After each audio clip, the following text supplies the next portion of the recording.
Welcome to big story. సమగ్ర survey Telangana రాష్ట్ర ప్రభుత్వం తొలిసారిగా చేపట్టబోతున్న ఒక ప్రతిష్టాత్మక కార్యక్రమం. సాధారణంగా సర్వేలు ప్రజలకు, ఉద్యోగులకు కొత్తేమీ కాదు. జనాభా సర్వేలు, ఆధార్ కార్డుల జారీ, రేషన్ కార్డుల జారీ, ఇలా ఎన్నో రకాల సర్వేలు ప్రభుత్వాలు నిర్వహిస్తూ ఉంటాయి. అయితే సమగ్ర సర్వే ఉద్యోగులకు, ప్రభుత్వానికి ఒక ఛాలెంజ్. ఈ సర్వేను వన్డే మ్యాచ్ లా ఒకే రోజు నిర్వహించాలని టీఎస్ సర్కారు ఆదేశాలు జారీ చేసింది. సర్వే కోసం ఏకంగా ఈ నెల 19వ తేదీన సెలవు సైతం ప్రకటించేసింది. సమగ్ర సర్వే కథ కమమిషన్తో let's watch on big story.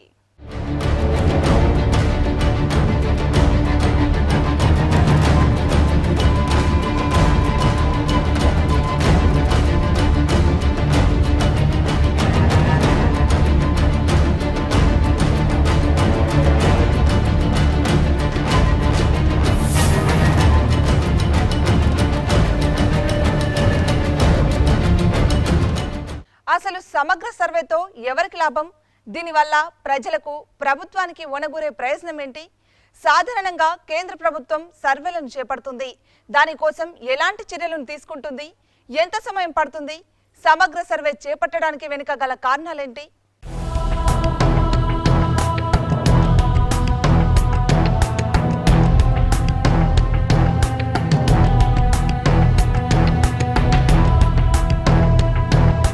బంగారు తెలంగాణను నిర్మిద్దామనే బృహత్ ప్రణాళికల్లో భాగంగా ముఖ్యమంత్రి కేసీఆర్ తెలంగాణ రాష్ట్రంలోని 10 జిల్లాల్లో నివసిస్తున్న 84 లక్షల కుటుంబాల వివరాలు సేకరించడానికి సమగ్ర సర్వేకు ఆదేశాలు జారీ చేశారు.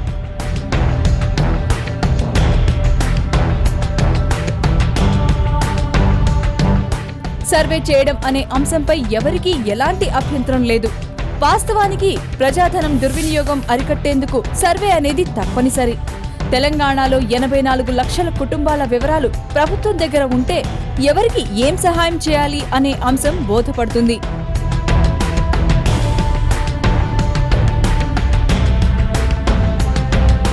కేంద్ర ప్రభుత్వం 10 ఏళ్లకోసారి జనాభా లెక్కలను సేకరిస్తుంది.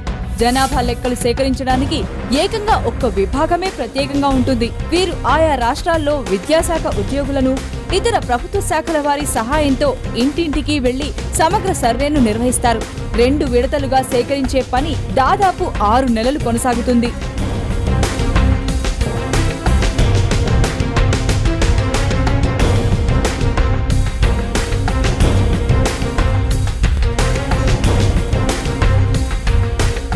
ఆ సమాచారాన్ని మదింపు చేయడానికి దాదాపు 2 నుంచి 4 ఏళ్ల సమయం పడుతుంది. ఈ పని చేయడానికి బోలెడంత ముందస్తు కార్యక్రమాలు చేపడతారు.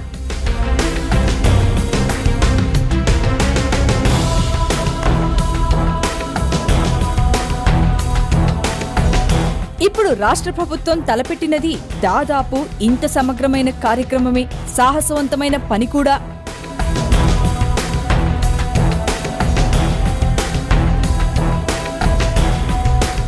రాష్ట్రంలో 84 లక్షల కుటుంబాలుంటే పేదవారికి ఇచ్చే తెల్ల రేషన్ కార్డులు దాదాపు 90 లక్షలున్నాయంటే దీనివల్ల ఏ స్థాయిలో ప్రజాధనం దుర్వినియోగం అవుతుందో అర్థం చేసుకోవచ్చు.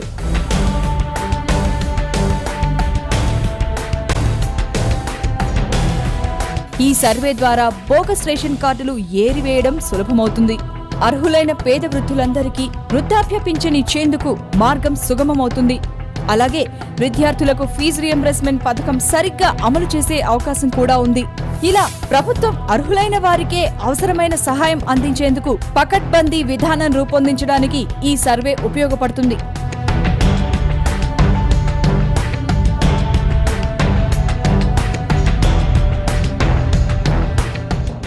ఒక్క రోజులో తెలంగాణ సమగ్ర సర్వే, నిజంగానే ఇది ఆచరణ సాధ్యమేనా? అందుకు సరిపడా సిబ్బంది సర్కారు వద్ద ఉందా? సిబ్బంది ఉన్నప్పటికీ ఎంతవరకు లోపాలు తలెత్తకుండా సర్వే చేస్తారు? శాస్త్రీయంగా చేయాల్సిన ఈ సర్వేను ఆగమేఘాల మీద చేసే అవకాశం ఉందా?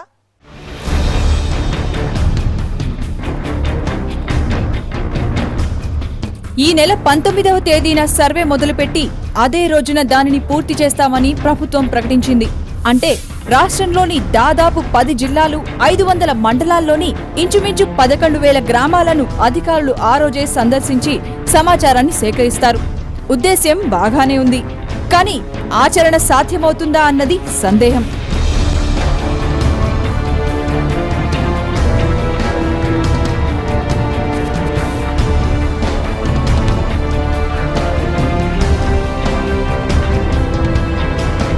ప్రపంచవ్యాప్తంగా పలు విశ్వవిద్యాలయాల్లో సామాజిక సర్వే ఎలా నిర్వహించాలి అన్న అంశమై అనేక విధానాలు రూపొందించాయి. ఇది శాస్త్రీయ దృష్టితో ఎంత పకడ్బందీగా చేస్తే అంత మంచి ఫలితాలొస్తాయి. ఎక్కడ లోపం జరిగినా తప్పుడు ఫలితాలొస్తాయి.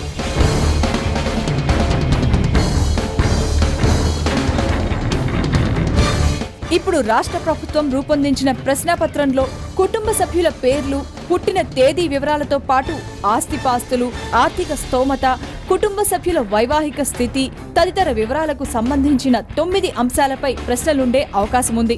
ప్రశ్నాపత్రం తయారు చేయడం అన్నది కూడా శాస్త్రబద్ధంగా చేయాల్సిన పనే. ఎలాంటి ప్రశ్నలు ఉండాలన్నది నిష్ణాతులు తేల్చాల్సిన విషయం.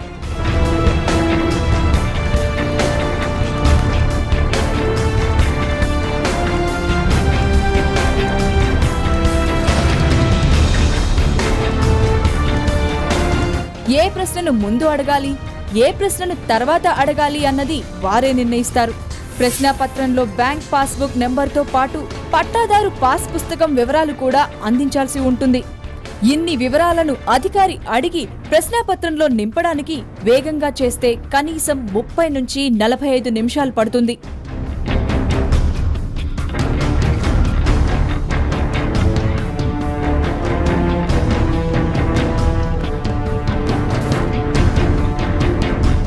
సర్వే చేయడానికి ప్రభుత్వంలోని అన్ని శాఖల ఉద్యోగులను గ్రామాలకు పంపించనున్నారు. వీరు తహసీల్దార్ ఆధ్వర్యంలో గ్రామాలకు వెళ్లి గృహస్థుల వివరాలు సేకరిస్తారు. శాస్త్రీయంగా చేయాల్సిన ఈ సర్వేకి కనీస అవగాహన, శిక్షణ అవసరం.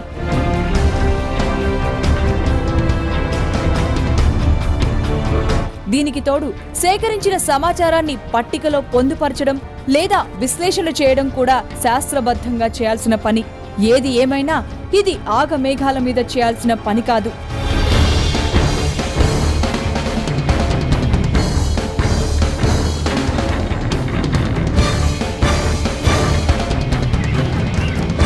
సర్వేకు ముందు కనీసం 3 నెలల కసరత్తు అవసరం.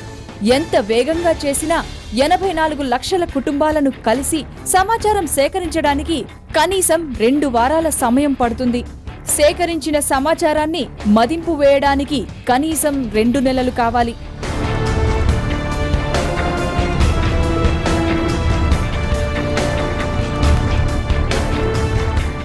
బిగ్ స్టోరీలో ఇప్పుడు ఒక స్మాల్ బ్రేక్ తీసుకుందాం.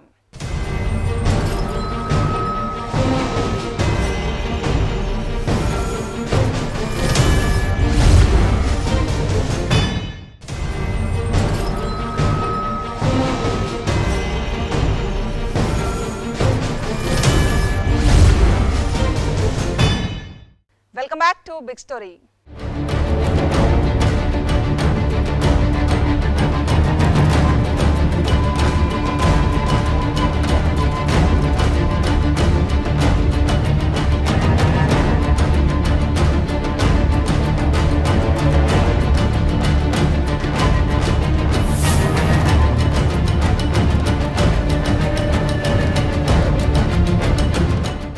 సమాచార సేకరణ అనే బృహత్ కార్యం ఒక్క రోజులో అసలు సాధ్యమవుతుందా? లోపాలు జరిగితే ఎలాంటి పరిణామాలు తలెత్తవచ్చు? ప్రస్తుత ప్రభుత్వ సిబ్బందితోనే సర్వే సాధ్యమవుతుందా? సమగ్ర సర్వేకు నిపుణులు సూచిస్తున్న ప్రత్యామ్నాయ మార్గాలేంటి?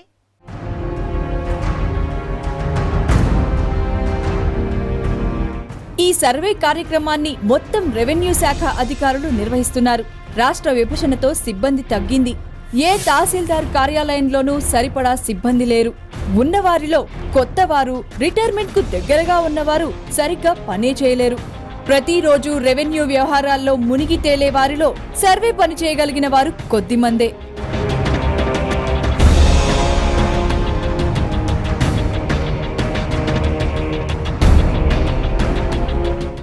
సమాచార సేకరణ అనేది సులువైన పనేమీ కాదు. ఈ విషయాన్ని అధికారులు, ముఖ్యమంత్రి తక్కువగా అంచనా వేస్తున్నట్లున్నారు. సమాచారాన్ని సేకరించడానికి స్థల కాలాలను బట్టి వినూత్న విధానాలను రూపొందిస్తే ఆ పని కొంత సులువు కావచ్చు.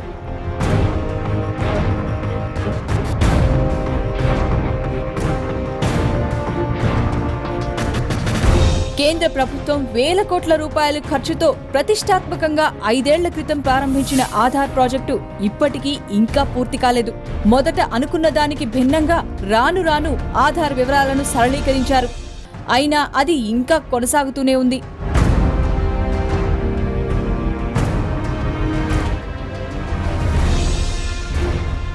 ఇప్పుడు రాష్ట్ర ప్రభుత్వం ప్రజలను స్వచ్ఛందంగా ఇందులో పాల్గొనేలా సర్వే కార్యక్రమాన్ని రూపొందించాల్సి ఉంటుంది. ప్రభుత్వం రూపొందించిన ప్రశ్నాపత్రాన్ని ఇంటర్నెట్లో డౌన్లోడ్ చేసుకుని ఎవరికి వారు దానిని నింపి రెవెన్యూ అసిస్టెంట్కో రెవెన్యూ కార్యాలయంలోనూ అందించే వెసులుబాటు కల్పించాల్సింది.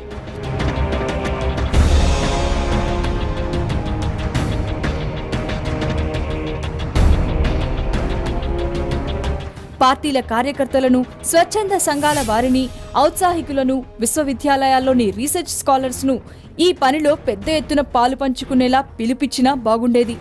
వీరు సేకరించిన డేటాను ఇతర శాస్త్రీయ పద్ధతుల్లో క్రాస్ చెక్ చేస్తే సరిపోతుంది.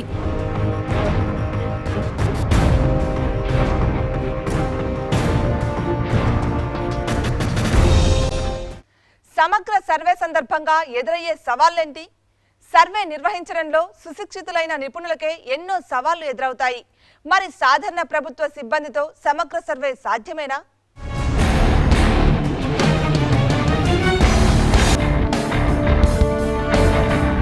సర్వే చేయడంలో సర్వేయర్లకు ఉండే ఇబ్బందులను అధికారులు దృష్టిలో పెట్టుకోవాల్సిందే. పిహెచ్డి స్థాయిలో విద్యార్థులు సర్వే చేసినప్పుడు ఎదురైన ఇబ్బందులను థీసిస్లో రాయడానికి ఒక అధ్యాయమే ఉంటుంది. ఈ ఇబ్బందులు ఊహించని విధంగా ఉంటాయి. వాటిని అధిగమించడానికి భవిష్యత్ పరిశోధకులకు ఉపకరిస్తుందనే ఈ అధ్యాయం ప్రత్యేకంగా రూపొందిస్తారు.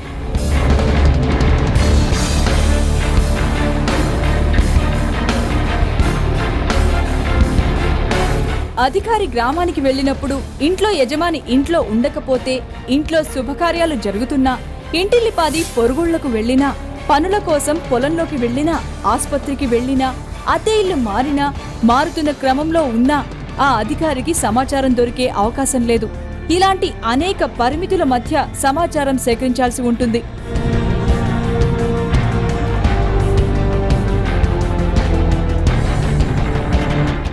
ఏ రకంగా చూసినా ఇది ఒక్కరోజులో చేసే పని కానే కాదు. అతి ఉత్సాహం మాని శాస్త్రీయ దృష్టితో సమగ్ర ప్రణాళికను రూపొందించి కొంచెం ఆలస్యంగానైనా పకడ్బందీగా సర్వే చేస్తేనే ఫలితాలు ప్రయోజనకరంగా ఉంటాయి.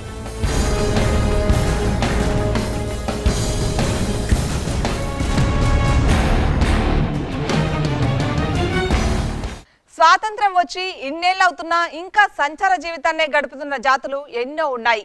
వీరికి నేటికి స్థిర నివాసాలు లేవు. కూటి కోసం నేటికి వలసబాట పడుతూనే ఉన్నారు. ఇలాంటి జాతుల కోసం కొత్తగా ఏర్పడ్డ కేసీఆర్ ప్రభుత్వం ఈ నెల 19న చేయనున్న సమగ్ర కుటుంబ సర్వే ఒక వరం కానుంది.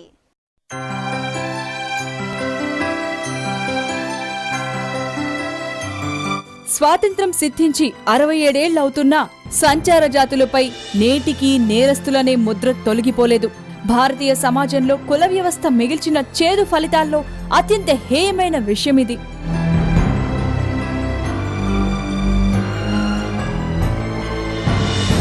బ్రిటిష్ కాలంలో నేర ప్రవృత్తి గల తెగల చట్టం 1871లో వచ్చింది. ఈ చట్టం ద్వారా కొన్ని కులాలు, తెగలపై నేరస్తులుగా ముద్ర వేశారు. ఇందులో తెలంగాణ, ఆంధ్రప్రదేశ్ రాష్ట్రాల్లో 28 సంచార జాతులున్నాయి. నాటి నుండి నేటి వరకు ఎక్కడ చిన్న దొంగతనం జరిగినా వీళ్లనే పట్టుకుని వెళ్తున్నారు.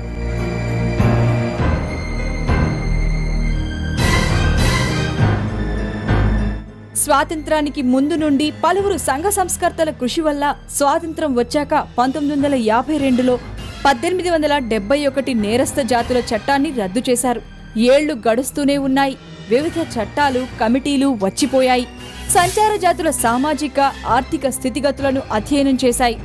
కానీ ఈ జాతులకు ఒరిగిందేమీ లేదు. 1970లో లంబాడ, ఎరుకల కులాలను ఎస్టీ జాబితాలో చేర్చారు. మిగతా కులాలను వదిలేశారు. కారణం సామాజికంగా, ఆర్థికంగా, రాజకీయంగా ఈ తెగల్లో బలపడిన వారు ఎవరూ లేకపోవడం.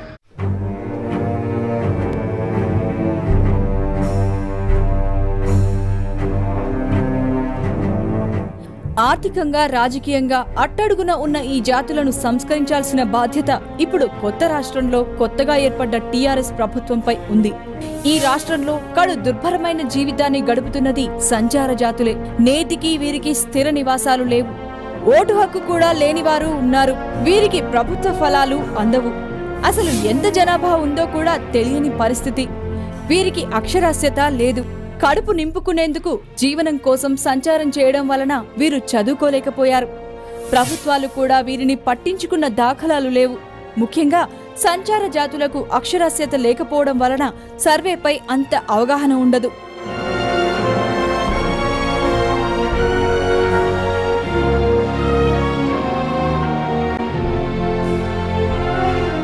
ఆయా కుల పెద్దలు విద్యావంతులు నడుం బిగించి తమ కులస్తులకు అవగాహన కల్పించి 19న జరగబోయే సర్వేలో పాల్గొనే విధంగా చూడాల్సిన బాధ్యత ఉంది. అంతేకాకుండా ప్లానింగ్ కమిషన్ జనాభా లెక్కల ప్రకారం బడ్జెట్ తయారు చేస్తుంది. ఈ లెక్కలతోనే తలకు ఇంత అని ఆయా కులాల అభివృద్ధికి బడ్జెట్ నిర్ణయిస్తుంది. వీటి ద్వారానే ప్రభుత్వ పథకాలు రూపొందిస్తారు. ఈ సర్వే ద్వారా సంచార జాతుల జనాభా తెలియడమే కాకుండా జనాభా నిష్పత్తి ప్రకారం వారికి రావాల్సిన ప్రభుత్వ ఫలాలను అందుకోవచ్చు.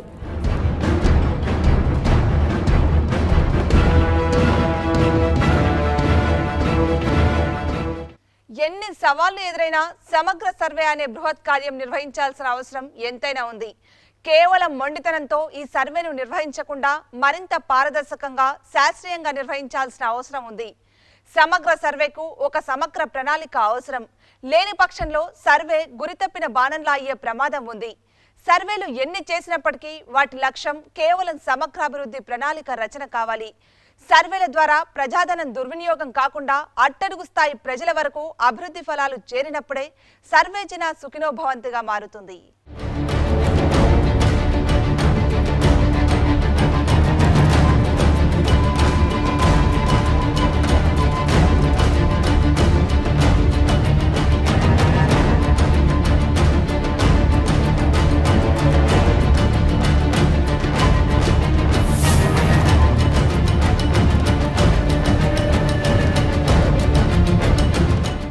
ఇది వాటి బిగ్ స్టోరీ. మరో అంశంతో మళ్ళీ కలుద్దాం.